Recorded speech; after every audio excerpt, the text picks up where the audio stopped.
Hello, hello. This is Andy with soul frequency consciousness and dimensional consciousness. As in keeping my word, I want to make sure that this is recording. Give me a moment. I'm not very elegant uh, with this work of video and this. I am very much a hermit and a a loner by choice, but not exactly feeling alone. I'm not. I am not. I am one of. I am very fortunate that I've learned to um, become my own friend and researcher and allow myself to be guided. So I have a question for you guys. This is a day after the movement of the going through this full moon. Yesterday, it was really potent for the last few days before the full moon.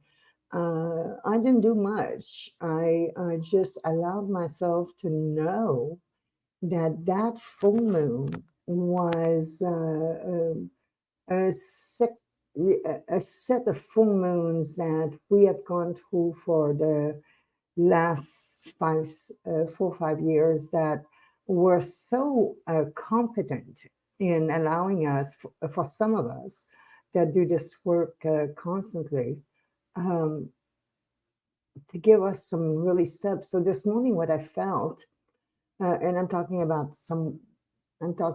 this. This is personal feeling, personal. I'm very I practice this craft that is amazing, and that is the law of subtleties and the laws of the universe the best I can. And I'm very fortunate because I am in an environment that I gave myself to just do that. So let's talk about sharing the screen and look at the energy for the week esoterically. It is significant that we pay attention to what's going on in our world. And I have to check something else. I'm going to do that. It's so significant that we have the opportunity, some of us at least, to take advantage, to notice these subtle moments of relief that we are encountering. For at least I can affirm that at least through the last part of last week and all through the weekend, um, I could feel the heaviness that was letting go of us. And if you can see today, the first ray is not very present.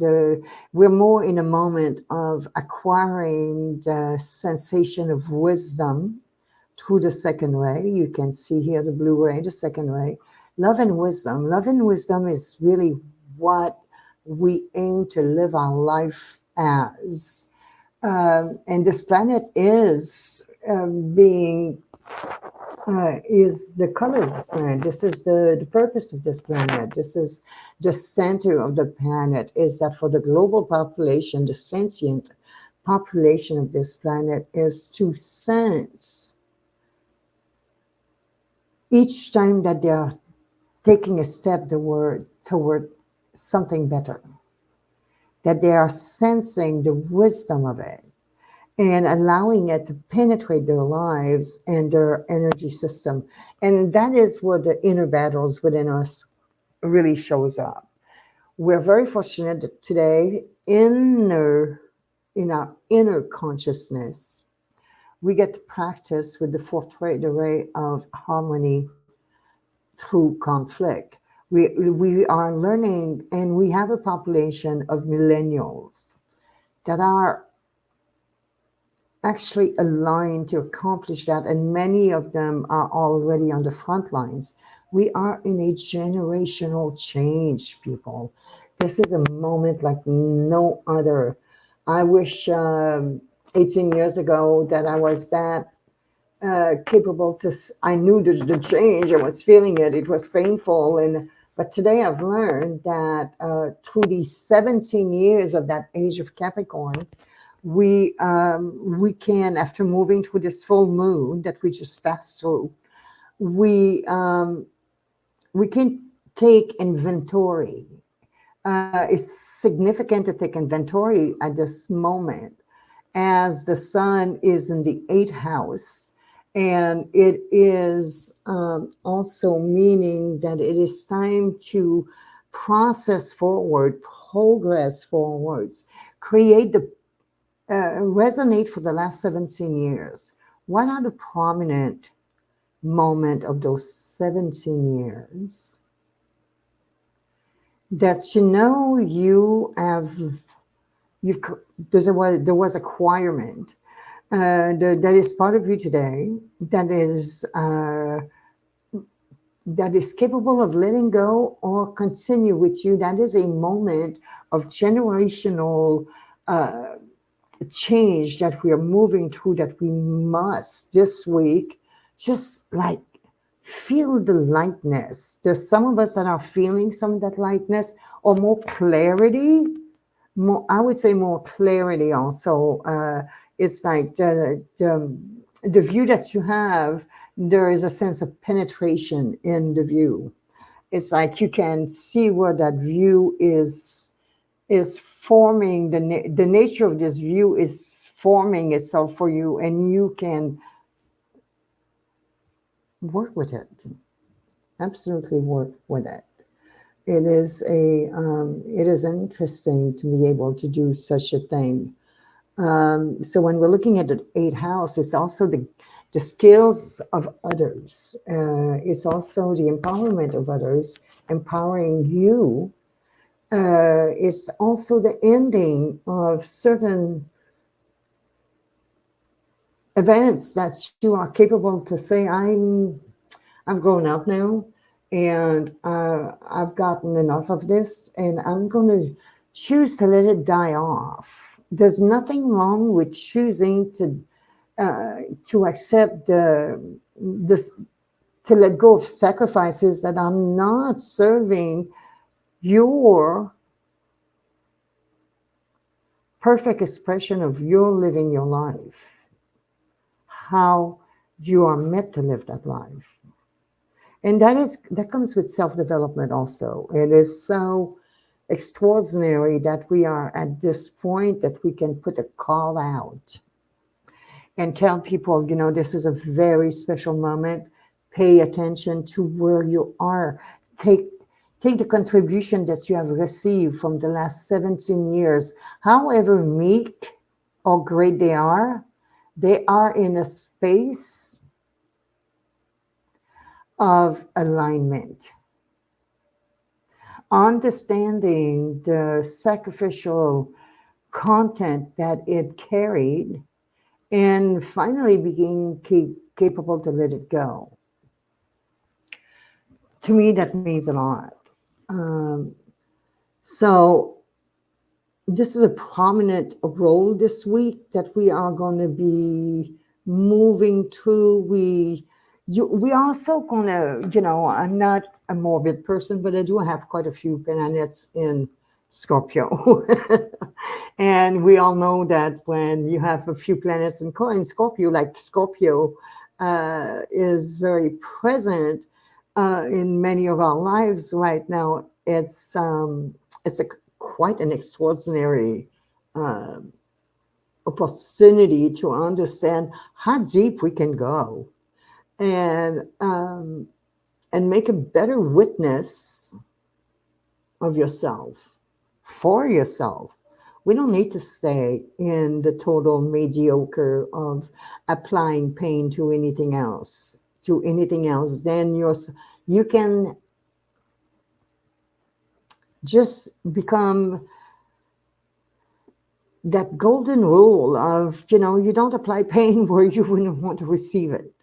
And if you do decide to sacrifice the anchor you're paying for a certain purpose in your life, that is, you are in a moment of responsibility today in our new generation, that you take control of that, you take heed of that. You know that you are the clincher, you are the release, you're the one that's capable to release it, because you are in a corporal body, you are in a body, and you can actually do so much with that. So the ascendant is in Leo. Remember that last summer, we spent that a long moment with Venus going retrograde in the full sign of Leo. And for me, that represents the really the surfacing of the divine androgyny. It is the masculine sign of Leo, but it was also Venus completing all of these events through the cycle of the ages of the Pisces, as we are closing that cycle, and that we're becoming more mental about it. The divine androgyny is present in emotional potency, where we are about to create more triangles from it than squares. Remember, we are all the squares that we have in our charts personally, those are the things that you are here to transform. And two triangles, right? Where this is esoteric astrology, where I believe, and I think that they also believe that we have the magic. I definitely believe that in magic. I believe in because it works. I practice it. I work with it on a daily basis in my life, and it's quite an interesting view to have. So I take more responsibility now than I've about how I hold my thoughts than I've ever had before. So, and that's an advantage. I absolutely know.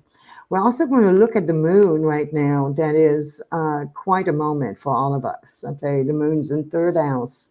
And this moon is a communicative moon, and it's giving us this strong communication with other people that are finally becoming